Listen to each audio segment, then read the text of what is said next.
Donc voilà, après cette première partie très intéressante, nous allons faire la suite avec 2 interventions qui seront de nouveau en présentiel. Contrairement à ce que vous voyez ici, on a décidé, plutôt les 2 intervenants ont décidé de changer leur intervention. Donc ce sera d'abord INSAF qui va intervenir et après François. Et ils vont aussi prendre les questions ensemble. Donc il y aura les 2 interventions.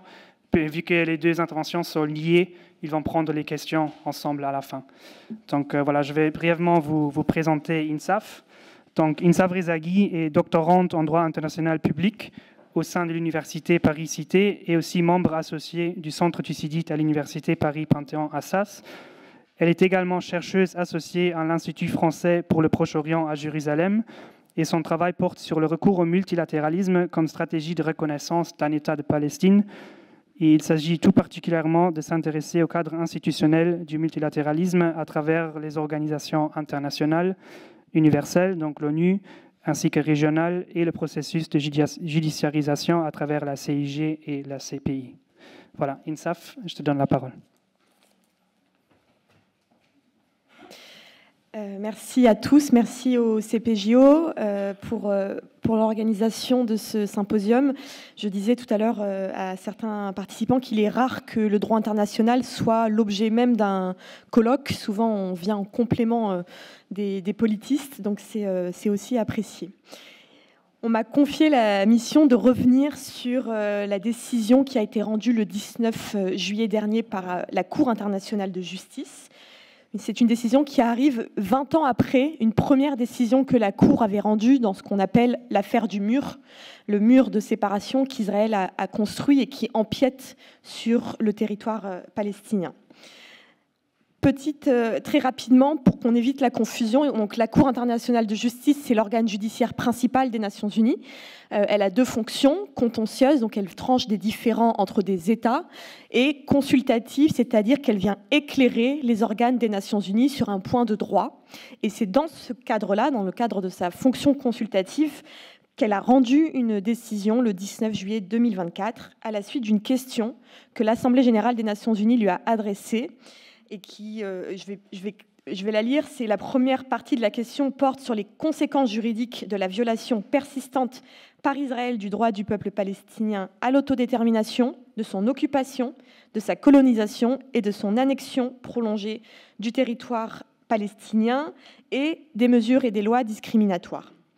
La seconde question concernait les incidences de ces politiques et de ces pratiques sur le statut juridique de l'occupation militaire israélienne et les conséquences juridiques à la fois pour Israël, pour les États et pour l'ensemble de la société internationale. Je vais revenir, mais sans m'attarder, tout d'abord sur la question de la compétence de la Cour, car cette dernière reprend là les mêmes arguments qu'elle avait déjà donnés en juillet 2004. La Cour confirme tout d'abord sa compétence à répondre à la requête qui lui a été soumise par l'Assemblée générale des Nations unies, précisant que seules des raisons décisives peuvent conduire celle-ci à opposer un refus à une demande d'avis.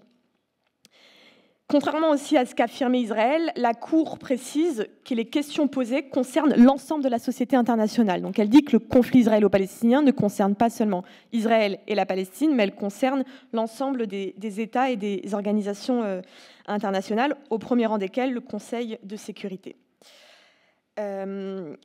Ensuite, la Cour dispose qu'elle a suffisamment de renseignements pour pouvoir répondre précisément aux 2 questions qui lui ont été posées par l'Assemblée générale des Nations unies.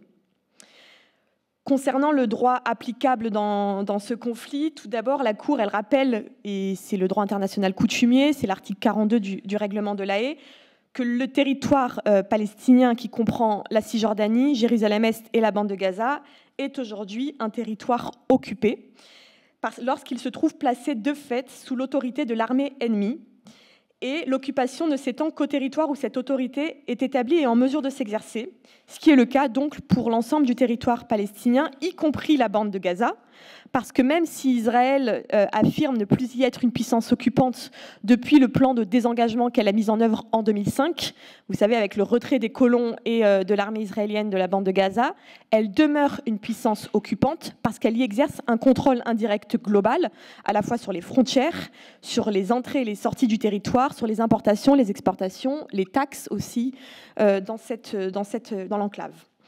Et la Cour précise que c'est encore plus vrai depuis le 7 octobre 2023, parce que, comme vous l'avez bien vu, l'armée israélienne est en capacité d'entrer et d'intervenir sur ce territoire.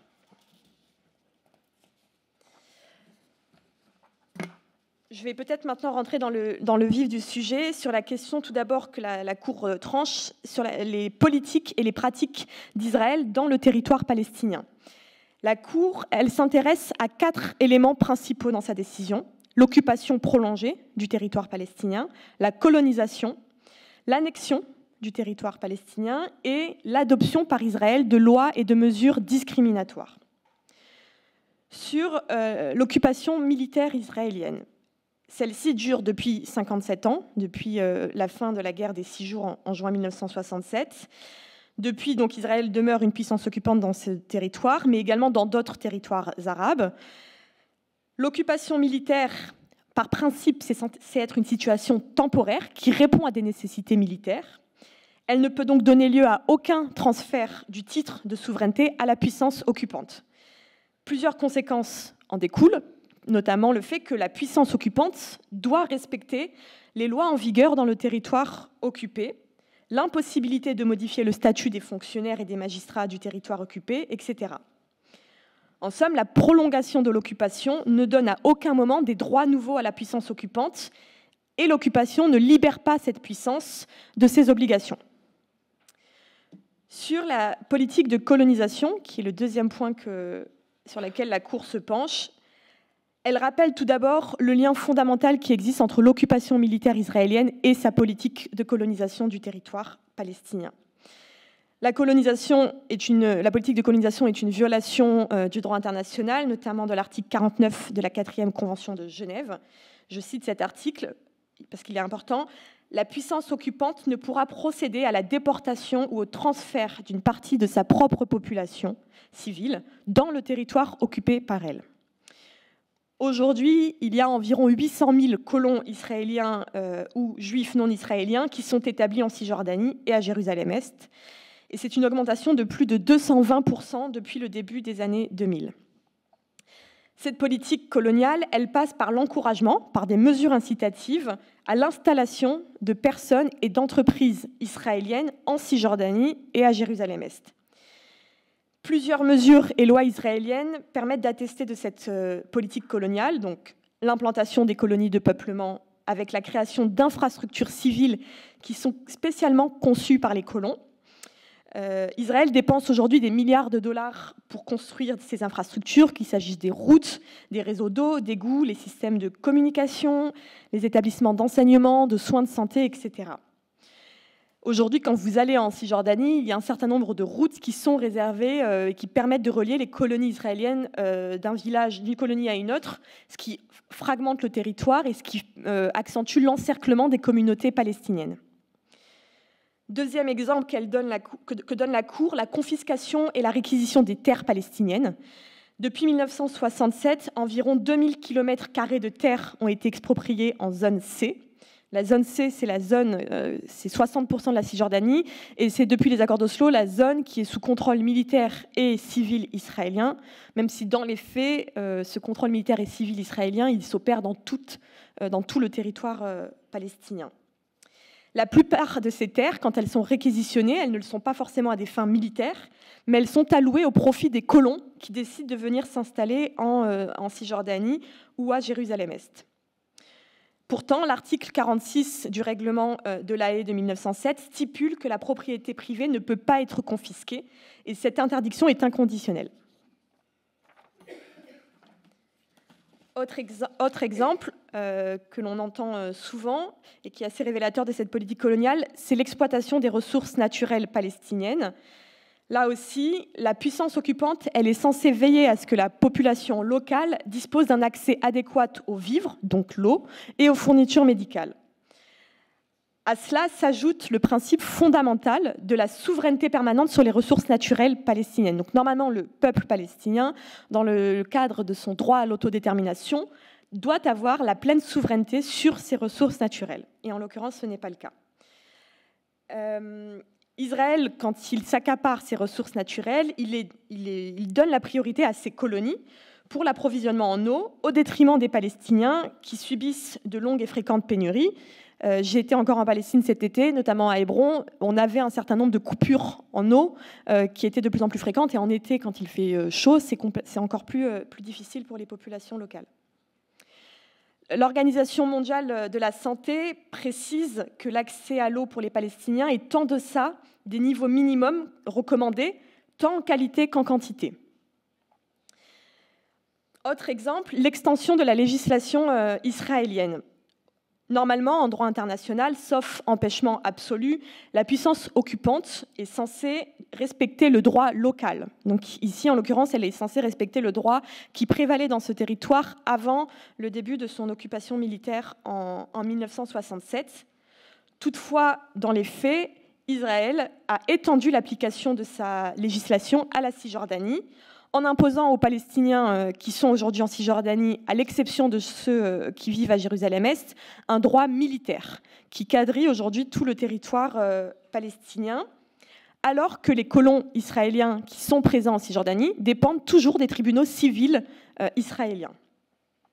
Donc on a aussi, c'est le fameux terme qu'on emploie très souvent d'apartheid, avec une séparation juridique entre les Palestiniens et les colons israéliens. Quant à Jérusalem-Est, Israël traite cette partie du territoire palestinien comme son propre territoire national, donc elle y applique sa législation civile. La Cour précise que rien ne justifie aujourd'hui cette extension du droit israélien. Autre exemple, le déplacement forcé de la population palestinienne. On a une confiscation à grande échelle des terres et des ressources naturelles palestiniennes qui poussent des milliers de Palestiniens qui sont privés de leurs moyens de subsistance fondamentaux à partir. À cela s'ajoute la violence et les mesures prises par les forces armées israéliennes et les colons. Entre juin 2022 et mai 2023, plus de 1000 Palestiniens en Cisjordanie, à l'exception donc de Jérusalem-Est, ont été déplacés à la suite de la démolition, de la confiscation ou de la mise sous scellé de leurs biens. Pourtant, et là encore c'est l'article 49 de la 4e Convention de Genève, il n'existe que 2 motifs qui peuvent justifier l'évacuation de la population occupée, si c'est pour sa propre sécurité, ce qui n'est pas le cas en l'espèce, ou pour d'impérieuses raisons militaires. De plus, ces mesures, elles doivent être temporaires. Or, on le verra ensuite, et c'est la conclusion de la Cour, toutes les mesures que prend Israël en ce moment sont faites pour durer dans le temps. Et enfin, un dernier exemple que la Cour donne de cette politique coloniale, c'est évidemment la violence que subissent au quotidien les Palestiniens. Des actes de violence qui sont à la fois commis par les colons, mais aussi par les forces de sécurité israéliennes, en violation de l'article 27 de la 4e Convention de Genève, qui exige que les personnes protégées, donc les personnes placées sous occupation, soient traitées avec humanité et protégées contre tout acte de violence et d'intimidation. La Cour constate, mais comme la plupart des organisations internationales le constatent aussi, un accroissement de ces actes de violence des colons, souvent à proximité des forces de sécurité israéliennes, qui n'empêchent pas la commission de ces actes, et parfois sont même complices de la violence à l'égard des Palestiniens. La Cour, elle précise qu'il est peu probable aujourd'hui qu'un colon israélien ne soit arrêté, inculpé, jugé et condamné, alors que les victimes, les Palestiniens, eux, sont l'objet d'un certain nombre de mesures aujourd'hui devant les tribunaux militaires israéliens. La Cour parle d'un climat général d'impunité aujourd'hui en Cisjordanie, et elle précise, et c'est important de le rappeler, que les femmes et les filles palestiniennes sont particulièrement exposées à cette violence avec des actes de harcèlement sexuel, physique, psychologique et verbal. En résumé, sur ce point, et je cite la Cour, elle réaffirme que les colonies israéliennes en Cisjordanie et à Jérusalem-Est et le régime qui leur est associé ont été établis et sont maintenus en violation du droit international. Et elle prend note, avec une profonde inquiétude, des informations indiquant que cette politique s'est accentuée depuis qu'elle a rendu son dernier avis consultatif en 2004. Troisième point, l'annexion du territoire palestinien. Par annexion, on entend le fait pour la puissance occupante d'acquérir par la force le territoire qu'elle occupe, c'est-à-dire de l'intégrer au sien. L'annexion présuppose l'intention de la puissance occupante d'exercer un contrôle permanent sur le territoire occupé. Alors que, à contrario, l'occupation militaire suppose un caractère temporaire, contrairement à l'annexion. Dans le cas d'Israël, pour la Cour internationale de justice, ces politiques, ces pratiques, qu'elle liste et que je viens de vous rappeler, traduisent l'intention d'Israël d'exercer un contrôle permanent sur le territoire palestinien. Et là encore, la Cour liste un ensemble d'actes qui permettent de traduire cette volonté d'annexion.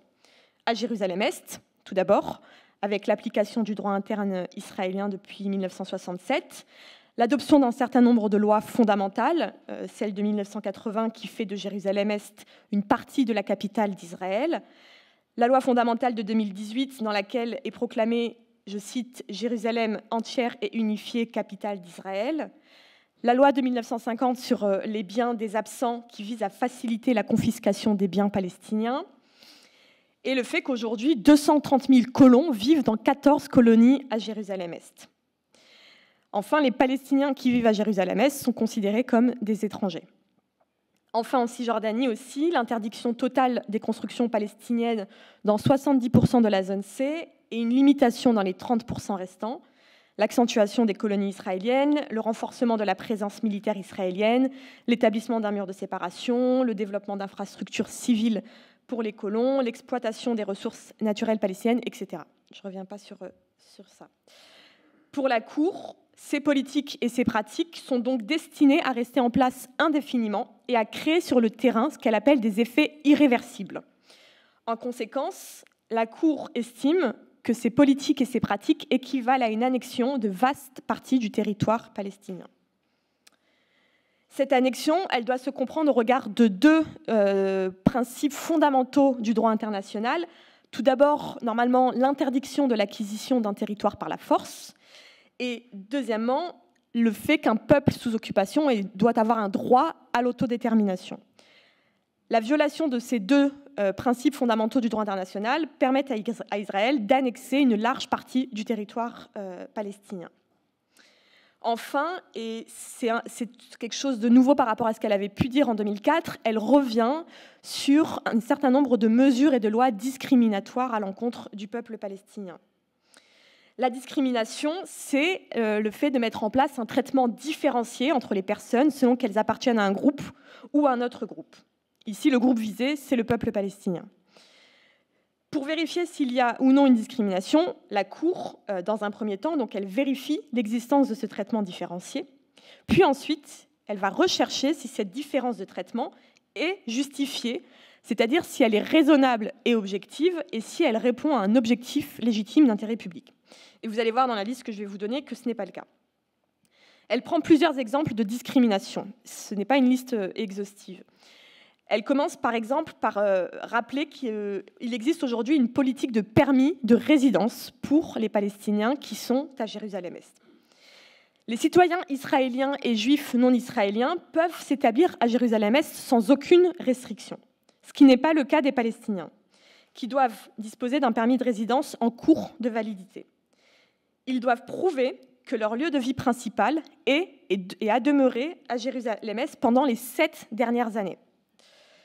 Le ministre israélien de l'Intérieur, c'est lui qui octroie ces permis de résidence aux Palestiniens et il a un large pouvoir discrétionnaire pour révoquer à tout moment ce permis de résidence, notamment, et je cite, « en cas de manquement à l'obligation de loyauté due à l'État d'Israël ».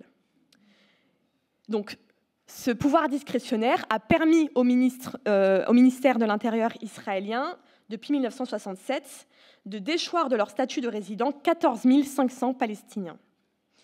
Ça, c'est donc un traitement différencié. Deuxième exemple, la situation des Palestiniens dans le reste de la Cisjordanie. Et là, la Cour fait une liste de discriminations. L'impossibilité quasi absolue pour un Palestinien, par exemple, qui vit à Ramallah ou à Hébron et qui venait à se marier avec une Palestinienne qui est à Jérusalem-Est, c'est impossible aujourd'hui dans les faits de pouvoir s'installer à Jérusalem-Est. Donc ça a un effet préjudiciable sur le regroupement des familles palestiniennes. La restriction à la liberté de circulation, avec des routes qui sont réservées aux colons, la présence aujourd'hui de 565 obstacles à la circulation, donc 49 postes de contrôle militaire qui sont gardés en permanence et 300 barrages routiers militaires. Le mur, les restrictions sévères à la circulation donc entre la Cisjordanie et la bande de Gaza, même avant le 7 octobre, les difficultés pour les Palestiniens d'accéder aux lieux de culte chrétiens et musulmans à Jérusalem-Est, la destruction par les forces de sécurité israéliennes des routes et des infrastructures qui sont utilisées par les Palestiniens au quotidien, les démolitions de biens punitives par Israël, c'est-à-dire qu'aujourd'hui, quand un Palestinien commet un acte qu'Israël juge terroriste contre un civil israélien, la maison dans laquelle il réside, donc la maison souvent familiale, est systématiquement détruite par l'armée israélienne. Alors que ce n'est pas le cas pour les Israéliens, les colons israéliens notamment, qui commettent des infractions contre des Palestiniens. Les démolitions également pour défaut de permis de construire.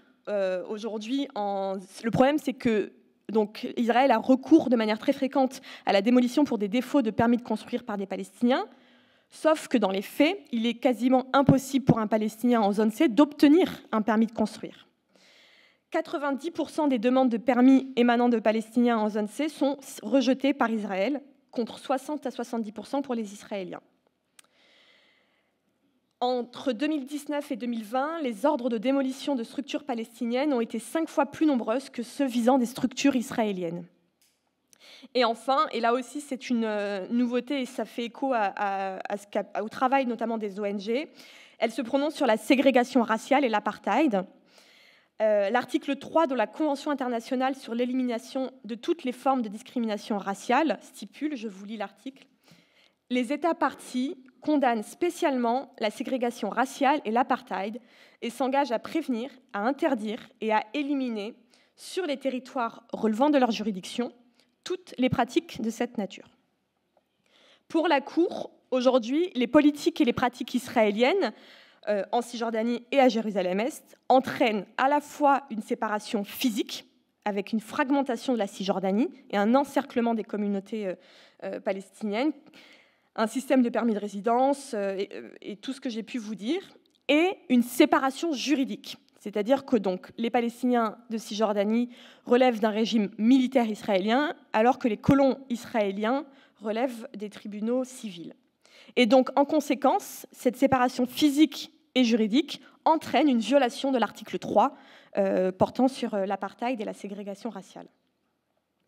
En conclusion, sur ces politiques et ces pratiques, la Cour affirme qu'un large éventail de lois et de mesures adoptées par Israël en sa qualité de puissance occupante réserve aux Palestiniens un traitement différencié.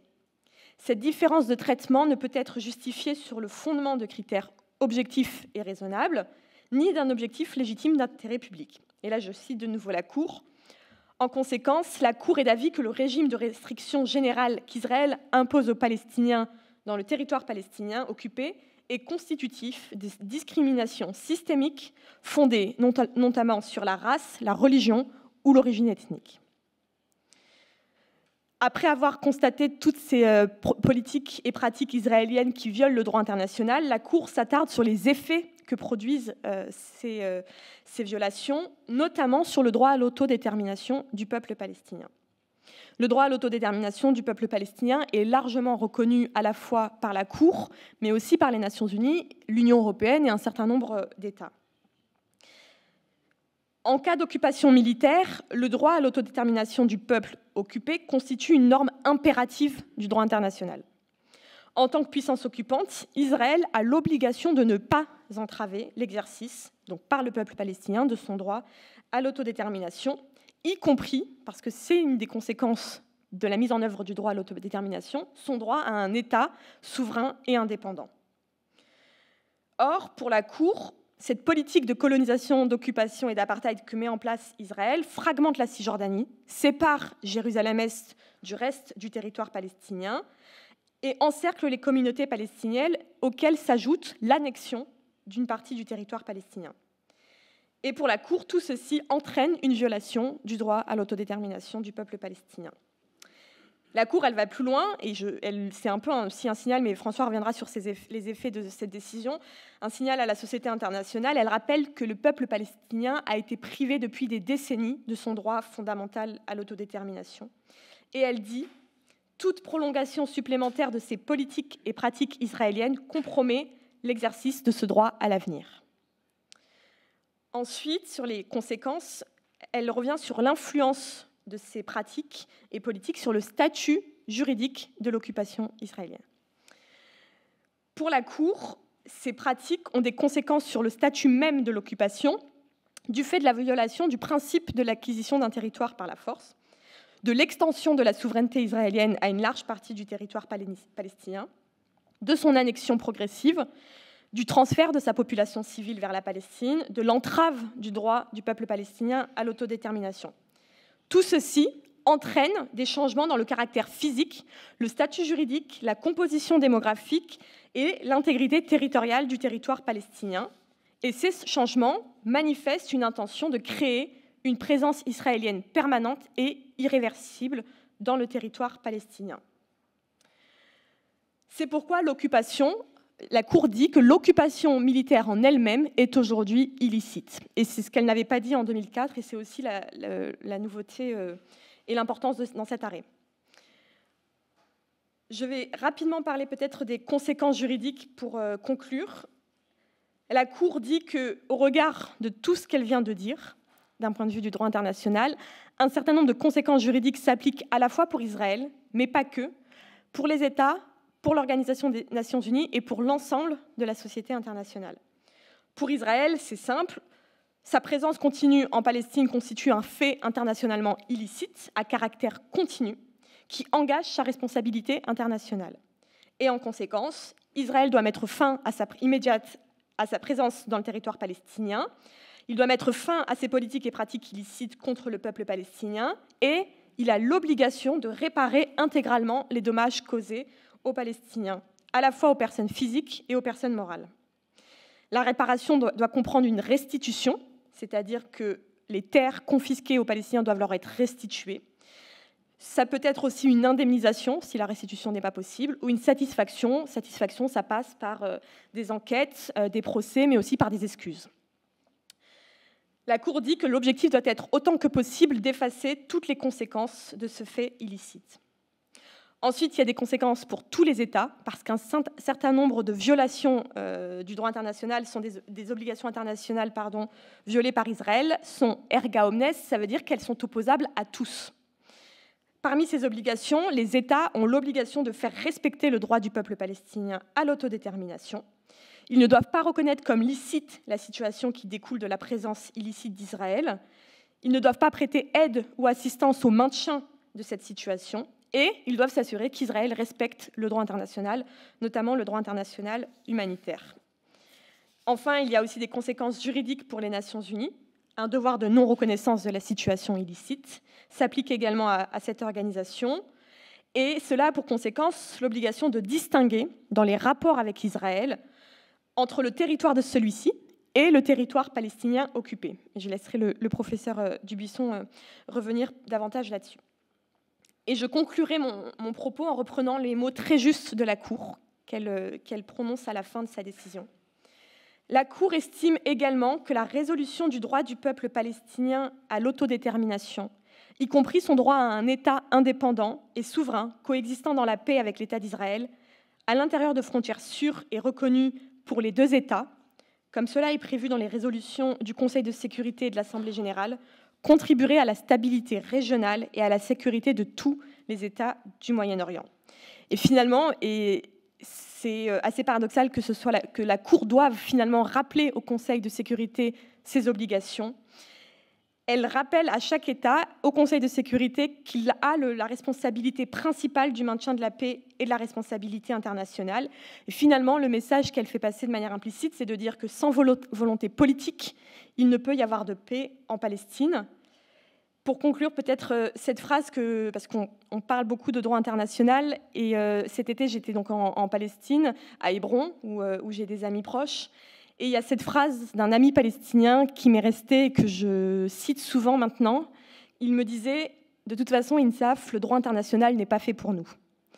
Et évidemment, je n'ai pas su quoi répondre parce que, en fait, quand on regarde tout cela, alors le droit international est très clair sur ce que fait Israël aujourd'hui. Et il est vrai que Ce sont des décisions, il y a beaucoup de déclarations, mais qu'aujourd'hui, il n'est pas opérant à l'égard d'Israël qui continue sa politique d'occupation et coloniale. Merci.